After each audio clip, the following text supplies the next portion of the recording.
अस्सलाम वालेकुम व्यूअर्स, उम्मीद है आप सब खैरियत से होंगे। मेरा नाम है ताबिश और आज है फ़ोटोशॉप की क्लास नंबर 19। क्लास नंबर 19 में जो चीज़ हम डिस्कस करने वाले हैं बहुत इंपॉर्टेंट है। One of the major feature of Photoshop is layer styles. Layer style को हम ब्लेंडिंग ऑप्शन भी कहते हैं और ये दो नाम है इसके, और ये बहुत ज़्यादा इंपॉर्टेंट है। आप आगे यूज़ करेंगे, आपके काम करने की वर्क एफिशिएंसी को बहुत इंक्रीज़ करता है और ये आपको काफ़ी ऑप्शंस प्रोवाइड करता है अपने किसी भी लेयर को स्टाइल करने की, शैडोज़ देने की, काफ़ी चीज़ें इसके अंदर कवर हो जाती हैं। तो चलते हैं डायरेक्ट फ़ोटोशॉप की तरफ और बाकी चीज़ें हम फ़ोटोशॉप को सामने रखते हुए ही बताएँगे। ये आ गया फ़ोटोशॉप हमारे पास और आप अगेन देख सकते हैं मैंने कोई भी रैंडम फ़ाइल जो जनरेट की हुई है और इस फ़ाइल पे हम काम करेंगे और आपको सिखाएँगे कि क्या होता है लेयर का ब्लेंडिंग ऑप्शन। तो सबसे पहले हमें एक लेयर चाहिए होगी, कोई ऑब्जेक्ट चाहिए होगा जिस पे हम काम कर सकें। ऑब्जेक्ट हम दो टाइप्स के यहाँ पे लेंगे। एक हम लेंगे टेक्सचुअल ऑब्जेक्ट। यहाँ पे मैं अपना नाम लिख लेता हूँ, TABISH, एंड यहाँ पे मैं इसको कोई भी कलर दे देता हूँ। कोई अच्छा सा कलर दे देते हैं ताकि प्यारा भी लगे। इसको थोड़ा सा साइज इंक्रीज करते हैं और ये रही। फिर इसके अलावा यहाँ पे एक रेक्टेंगल ले लेते हैं इन ऑप्शंस को समझने के लिए। इसका कलर भी सेम रखते हैं। तो हमारे पास आप देख सकते हैं यहाँ लेयर्स पैनल के अंदर दो ऑब्जेक्ट्स बन चुके हैं, दो लेयर्स बन चुकी हैं, सॉरी। तो हम सबसे पहले काम करेंगे टेक्स्ट के ऊपर, और अगर हम इसके ऊपर राइट क्लिक करते हैं तो आप देख सकते हैं ब्लेंडिंग ऑप्शन आ रही है। तो हम इस पर क्लिक करेंगे ब्लेंडिंग ऑप्शन पे, तो ये हमारे पास एक पूरा पॉपअप विंडो बन गया, ओपन हो गया है, जो कि लेयर स्टाइल्स का है। इसको ब्लेंडिंग ऑप्शन भी कहते हैं, दोनों चीज़ें होती हैं। लेकिन उससे पहले मैं आपको एक और मज़े की चीज़ बताऊं कि कुछ हमारे पास लेयर स्टाइल के प्रीसेट्स भी होते हैं। और वो प्रीसेट कहाँ से आते हैं, यहाँ पे आप विंडो पे जाएं और विंडो पे जाके अगर आप स्टाइल्स के ऊपर क्लिक करें तो ये हमारे पास पहले से बने बनाए प्रीसेट्स आते हैं जिनको हम यूज़ कर सकते हैं। तो जैसे कि शेडो वाला एक प्रीसेट है हमारे पास, ये शेडो आ गया। इसी तरीके से ये वाला प्रीसेट है। तो ये ढेर सारे प्रीसेट्स हैं जिनको आप यूज़ कर सकते हैं। और आप एक चीज़ देखेंगे कि जब मैं इस प्रीसेट को यूज़ कर रहा हूँ तो मेरे पास एक चीज़ आ रही है कि लेयर्स पे अगर मैं जाता हूँ तो आप देखेंगे मेरी इस लेयर के नीचे कुछ इफ़ेक्ट्स आ गए हैं। और हर इफ़ेक्ट पे को मैं अगर यहाँ से ऑफ़ करता हूँ, ऑन करता हूँ, तो आप देख सकते हैं कि यहाँ पे डिफरेंट इफ़ेक्ट्स यहाँ पे जनरेट होंगे। इसी तरीके से जब हम ब्लेंडिंग ऑप्शंस के साथ काम करेंगे, कोई भी हम इफ़ेक्ट लगाएंगे तो ये इफ़ेक्ट्स की ऑप्शन में यहाँ पे हमारे पास नीचे जो भी इफ़ेक्ट्स लगाएंगे हम यहाँ पे आते जाएंगे। और अभी हम इसको डिलीट कर देते हैं फॉर द मोमेंट। तो अब ब्लेंडिंग ऑप्शन को एक्सेस करने के दो तरीके हैं। एक तो राइट क्लिक करके आप यहाँ पे ब्लेंडिंग ऑप्शन पे क्लिक करें, और दूसरा ये है कि आप जो उसका नाम होगा लेयर का, उससे थोड़ा सा राइट पे यहाँ पे लेयर पे आप क्लिक करें। तो इस पर डबल क्लिक करेंगे यहाँ पे तो ये लेयर स्टाइल का विंडो हमारे पास ओपन हो चुका है। इससे पहले मैं थोड़ा सा इसको ऊपर ले जाता हूँ ताकि जो भी इफ़ेक्ट हम करें इस पर आपको विजिबल हो। और ये चीज़ है यहाँ पे। अब हमने देख सकते हैं कि काफ़ी हमारे पास ऑप्शन हैं ब्लेंडिंग ऑप्शंस में। यहाँ पे हमारे पास बेवल एंड इम्पोज है, उसके अलावा स्ट्रोक है, इनर शेडो है, इनर ग्लो है, सेटिन है, कलर ओवरले है, ग्रेडियंट ओवरले है, पैटर्न ओवरले है, आउटर ग्लो है और ड्रॉप शेडो है। तो ये चीज़ें हम एक एक करके डिस्कस करने वाले हैं। तो सबसे पहले हम डिस्कस करते हैं कलर ओवरले को। कलर ओवरले अगर आप अपने ऑब्जेक्ट पे, चाहे वो इमेज ऑब्जेक्ट है, चाहे वो कोई टेक्सचुअल ऑब्जेक्ट है, चाहे वो कोई वेक्टर ऑब्जेक्ट है, तो आप सब के ऊपर ये कलर ओवरले यानी कलर करना चाहेंगे तो ये हो जाएगा। उसके ऊपर कोई रिस्ट्रिक्शन नहीं लगी होगी कि आप उसको रास्टर में कन्वर्ट करें या कोई भी करें। आपने बस यहाँ पे लेयर स्टाइल पे जाके यहाँ पे कोई भी कलर दे देना है। फिर सिमिलर यहाँ पे आपके पास ऑप्शन आ जाती है कि आप ब्लेंडिंग मोड कौन सा सिलेक्ट करना चाहते हैं। आप इसको मल्टीप्लाई करना चाहते हैं तो ये देखें मल्टीप्लाई पे ये ऑप्शन ये आएगा। इसी तरीके से लाइट पे ये आएगा, स्क्रीन पे ये आएगा। तो यानी काफ़ी डिफरेंट मोड हैं जो आप इसको यूज़ कर सकते हैं। और इसी तरीके से आप इसकी ओपेसिटी भी चेंज कर सकते हैं। और सेम ऑप्शंस आपको यहाँ ग्रेडियंट में भी आ जाती हैं। और आप देखेंगे कि जैसे जैसे मैं यहाँ से चेक मार्क करता जा रहा हूँ यहाँ से ये ऑन होता जा रहा है। ठीक है। और जिसको मैं चेक मार्क को जो इफ़ेक्ट लगा के मैं चेक मार्क करके इसको अनचेक करता हूँ, तो वो यहाँ से उसकी आई यहाँ से गायब हो जाती है। तो ग्रेडियंट की बात करते हैं। अगेन ग्रेडियंट मैं आपको डिटेल में बता चुका हूँ, और अगर आप ग्रेडियंट के बारे में जानना चाहते हैं तो आप ऊपर आई बटन पे क्लिक करें, वहाँ से आपको लिंक मिल जाएगा, तो उस क्लास को ज़रूर देखें। यहाँ से आप देख सकते हैं कि ग्रेडियंट में सेम वही ऑप्शंस आ जाती हैं। ग्रेडियंट के एंगल की ऑप्शन आ जाती है, ग्रेडियंट के 5 स्टाइल जो मैंने डिटेल में बताए थे उनकी ऑप्शन आ जाती है, रिवर्स करने की ऑप्शन आ जाती है। उसके अलावा ब्लेंडिंग ऑप्शंस, अगेन ओपेसिटी, यहाँ से आप इसकी ओपेसिटी चेंज कर सकते हैं। उसी तरीके से आप इसका स्केल भी कर सकते हैं कंट्रोल यहाँ से। तो आप देखेंगे जिसका स्केल आप इसका 0 पे करते हैं तो बिल्कुल एक लाइन, विजिबल लाइन बन जाती है दोनों कलर्स के दरमियान। लेकिन जब आप स्केल को इंक्रीज़ करेंगे तो वो बिल्कुल जो सा मिक्स हो जाएगी वो लाइन। तो ये चीज़ हो गई ग्रेडियंट। अब इसी तरीके से अगर आप पैटर्न ओवरले करना चाहते हैं तो पैटर्न की आपके पास ऑप्शंस आ गई हैं। आप कुछ बने बनाए पैटर्न्स होते हैं जिसको आप सेलेक्ट कर सकते हैं, जिस तरह की ट्री है। अब इसकी आप ओपेसिटी इंक्रीज़ कर सकते हैं, कम कर सकते हैं। और ब्लेंडिंग मोड अगेन आ गया इसके अंदर। आप इसका एंगल सेट कर सकते हैं, किस एंगल पे आप पैटर्न चाह रहे हैं। और एक और मज़े की चीज़ कि आप इस पैटर्न का स्केल इंक्रीज़ और डिक्रीज़ भी कर सकते हैं, जैसे कि ये देखें, ठीक है। तो ये चीज़ है। अब पैटर्न की बात होगी, अब बात करते हैं ड्रॉप शेडो की। ड्रॉप शेडो बहुत इंपॉर्टेंट है, यानी बहुत जगह यूज़ होता है। ड्रॉप शेडो अगर आप किसी भी ऑब्जेक्ट के अंदर डिज़ाइन करते हुए लगाते हैं, उसके ऑब्जेक्ट के नीचे लगाते हैं, तो वो एक काफ़ी खूबसूरत लुक देता है। जैसे कि अभी मैं यहाँ पे अगर इसको शेडो लगा देता हूँ तो अभी ये इतना खूबसूरत नहीं लग रहा। तो ज़्यादातर कोशिश करते हैं कि जो ओपेसिटी है शेडो की वो कम हो तो ज़्यादा खूबसूरत नज़र आता है। तो शेडो पे अब अगर बात करें तो हमारे पास ये सबसे पहले दो चीज़ों में डिवाइड है, दो मेन फैक्टर्स में डिवाइड है, जो जिसमें से एक है स्ट्रक्चर, जिसमें से हम शेडो का स्ट्रक्चर कंट्रोल कर सकते हैं और क्वालिटी हम यहाँ से कंट्रोल कर सकते हैं। तो ब्लेंडिंग मोड में अगर जाएँ तो अगेन ब्लेंडिंग मोड में हमारे पास जो ऑप्शन है, हम यहाँ से डार्कन कर सकते हैं, मल्टीप्लाई कर सकते हैं, काफ़ी ऑप्शन है। हम यहाँ से अपने शेडो का कलर भी सिलेक्ट कर सकते हैं। जैसे कि यहाँ पे आप देख सकते हैं मैं कलर चेंज करता हूँ, इसकी ओपेसिटी थोड़ी सी इंक्रीज़ कर देता हूँ ताकि आपको पता चले कि क्या इफेक्ट आ रहा है।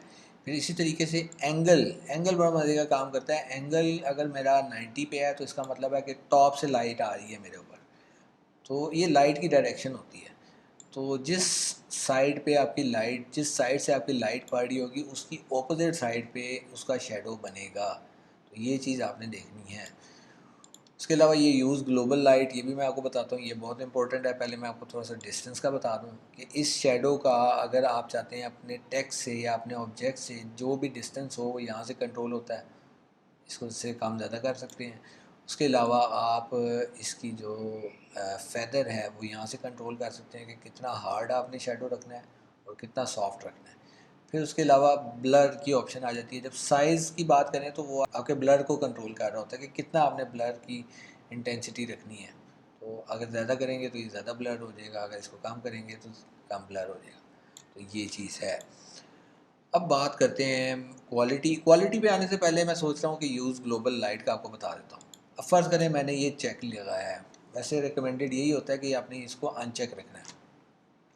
अब मैंने चेक लगाया है इस पर, और अब मैं इस पर भी जो सा है वो शेडो लगाता हूँ, ड्रॉप शेडो, सेम शेडो लगा दिया। लेकिन अब मैं चाह रहा हूँ कि मेरा जो ये बॉक्स है उसका शेडो लेफ़्ट साइड पे हो और इसका जो सा है वो नीचे ही हो। तो अब मैं इसका शेडो लेफ़्ट साइड पे करता हूँ, तो आप एक चीज़ देखिएगा, एंगल मैंने चेंज किया तो ऊपर वाले का भी चेंज हो गया, क्योंकि उसमें क्या ऑप्शन, ये यूज़ ग्लोबल लाइट की ऑप्शन सेट हुई हुई थी।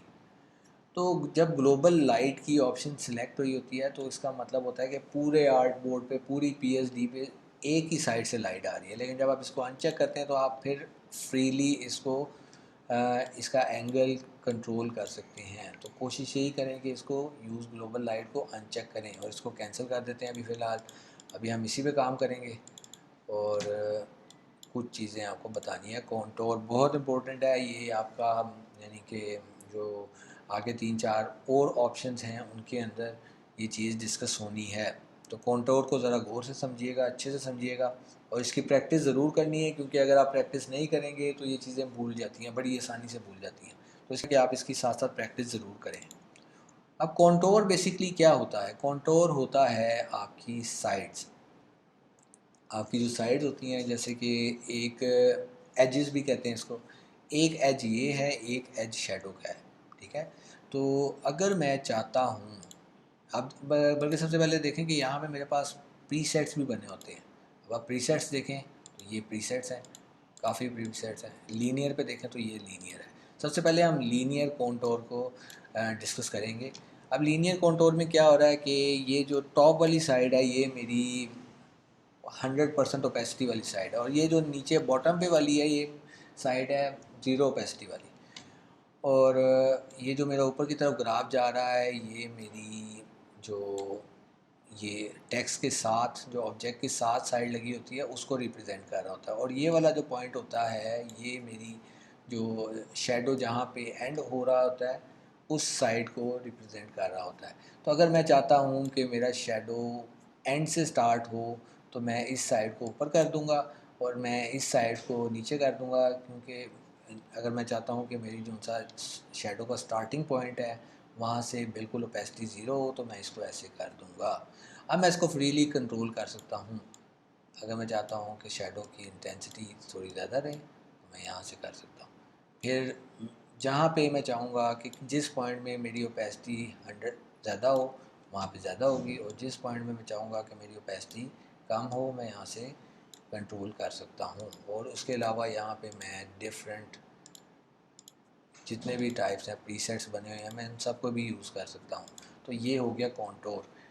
अब कॉन्टोर की आगे काफ़ी एप्लीकेशन है। यहाँ पे अगर बात करें bevel and impose, bevel and impose बहुत इंपॉर्टेंट है। ये आपके ऑब्जेक्ट को जब आपने मेटेलिक लुक देनी होती है तो फिर ये बहुत काम आता है। जैसे कि मैं अगर इस पर क्लिक करता हूँ तो आप देख सकते हैं कि मेटेलिक शेड्स आ गए हैं। इससे काफ़ी हद तक आपके शेड्स आ जाते हैं जिससे आप इसकी को एक कम्प्लीटली मेटेलिक लुक दे सकते हैं, और यहाँ से कंट्रोल भी कर सकते हैं। अब इसको भी दो टाइप्स में डिवाइड किया गया है, एक जो सा स्ट्रक्चर है और एक जो सा शेडिंग है। स्ट्रक्चर में हमारे पास स्टाइल में 5 ऑप्शंस आती हैं, जिसमें से पहली है outer bevel, inner bevel, emboss, pillow emboss, stroke emboss. जी, तो ये 5 ऑप्शन है। सबसे पहले ज़्यादातर इनर बेवल ही यूज़ होती है, क्योंकि वो आपके इनर यानी जो ऑब्जेक्ट है उसकी इनर साइड के ऊपर जो भी इफ़ेक्ट आएगा वो उस इनर साइड के ऊपर डलेगा, और आप यहाँ से इसकी डेप्थ को कंट्रोल कर सकते हैं। जैसे कि आप देखें यहाँ से इसकी डेप्थ कंट्रोल हो रही है। और बेहतर यही है कि मैं अगर आपको इस चीज़ यानी रेक्टेंगल पे आपको समझाऊँ तो उससे ज़्यादा बेहतर होगा, आपको ज़रा पता चलेगा कि क्या इफ़ेक्ट इस पर पड़ रहे हैं, यानी बेहतर तरीके से आप समझ सकेंगे।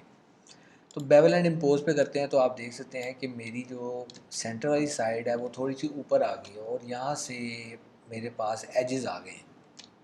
अब मैं इसकी डेप्थ को इंक्रीज़ करता हूँ तो आप देख सकते हैं कि वो जो मेरी साइड्स हैं वो ज़्यादा ही अंदर की तरफ चली गई हैं, और मेरा जो सेंटर वाला पार्ट है वो बाहर की तरफ आ गया है, और बिल्कुल एक मेटेलिक शेप आ रही है मेरे पास। अब मैं साइज़ इसका यहाँ से कंट्रोल कर सकता हूँ कि मैंने क्या साइज़ रखना है, ठीक है। तो ये यहाँ से कंट्रोल होता है, इसकी डायरेक्शन भी चेंज हो सकती है।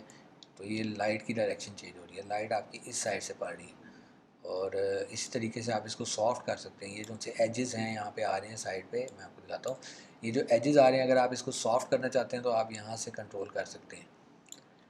फिर इसी तरीके से आउटर बेवल है। आउटर बेवल क्या करेगा कि जो आपके ऑब्जेक्ट की आउटर साइड है उसके ऊपर ये सारे इफ़ेक्ट्स जो अभी इन साइड पे लग रहे थे, इनर साइड पे लग रहे थे, वो सारे इफ़ेक्ट्स अब आउटर साइड पे लग रहे हैं। तो ये चीज़ हो गई। इसी तरीके से सेम ऑप्शन आप सॉफ्टन कर सकते हैं। फिर यहाँ पे इम्बोज आ गया हमारे पास।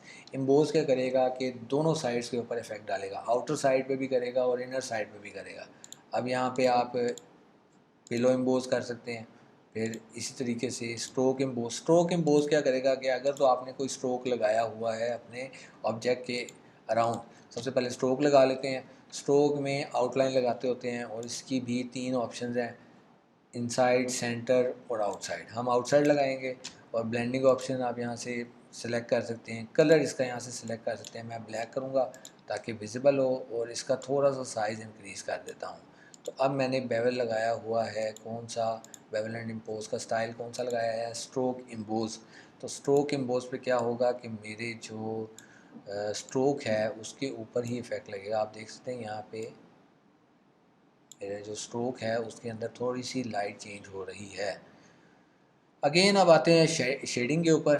तो शेडिंग के ऊपर क्या होगा कि मैं लाइट कंट्रोल कर सकता हूँ। आप देख सकते हैं यहाँ पे भी आपको प्रीव्यू आ रहा है, किस तरीके से मैं प्रीव्यू डाल सकता हूँ। यहाँ पे इनर इम्पोज पे भी फ़िलहाल क्लिक करते हैं तो लाइट को कंट्रोल, लाइट की डेप्थ भी कंट्रोल हो सकती है।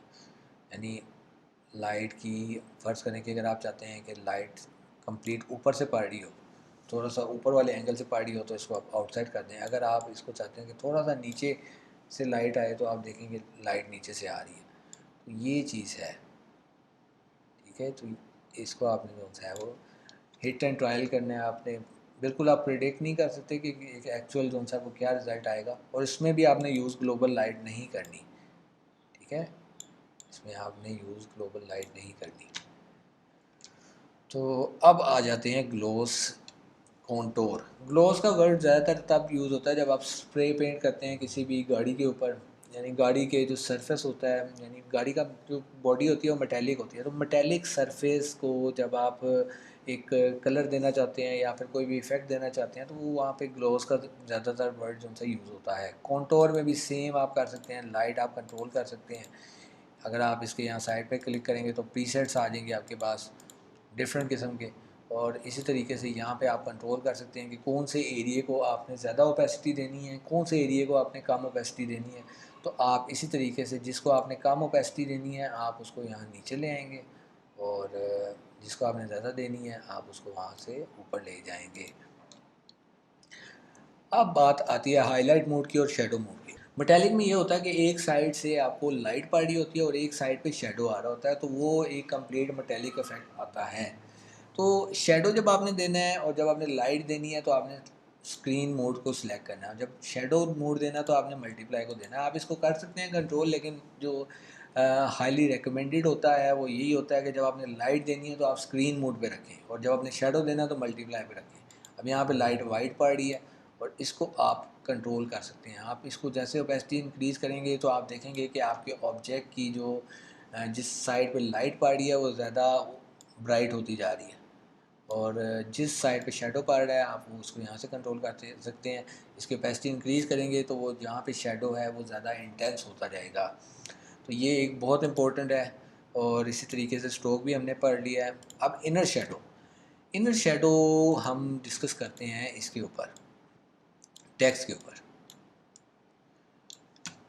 अब इस पर डबल क्लिक करते हैं और सबसे पहले इस इफ़ेक्ट को, ड्रॉप शेडो के इफ़ेक्ट को डिलीट करते हैं। इनर शेडो मोस्टली तभी यूज़ होता है जब हमने कोई ऐसा इफ़ेक्ट डालना होता है जिसमें हम चाहते हैं कि हमारा ऑब्जेक्ट ऐसे फील हो कि किसी पेपर के अंदर है। यानी जितना भी शेडो होगा वो टेक्स्ट के जो इनर साइड है उसकी एजेस में से अंदर की तरफ होगा, इनर साइड पे। तो यहाँ पे अगर मैं बात करूँ, डिस्टेंस थोड़ा सा बढ़ा देते हैं, इसकी साइज़ भी थोड़ा सा कम कर देते हैं। तो यहाँ पे बिल्कुल ऐसे लग रहा है कि एक पेपर के अंदर, पेपर को कट करके ब्लू सरफेस के ऊपर रखा गया है। और इस तरीके से आप इसका डिस्टेंस इंक्रीज़ कर सकते हैं। तो ये एक बहुत खूबसूरत इफ़ेक्ट पड़ता है। जब भी आप डिज़ाइनिंग कर रहे होते हैं तो कई जगह पे इसकी एप्लीकेशन होती है। अब बात करते हैं इनर ग्लो की। इनर ग्लो से पहले हम आउटर ग्लो की बात करते हैं। ग्लो बेसिकली होता है कि आपकी जो टेक्स्ट होता है उसको एक उसकी एजेस पे एक ग्लो सी आ जाती है, एक शाइन सी आ जाती है।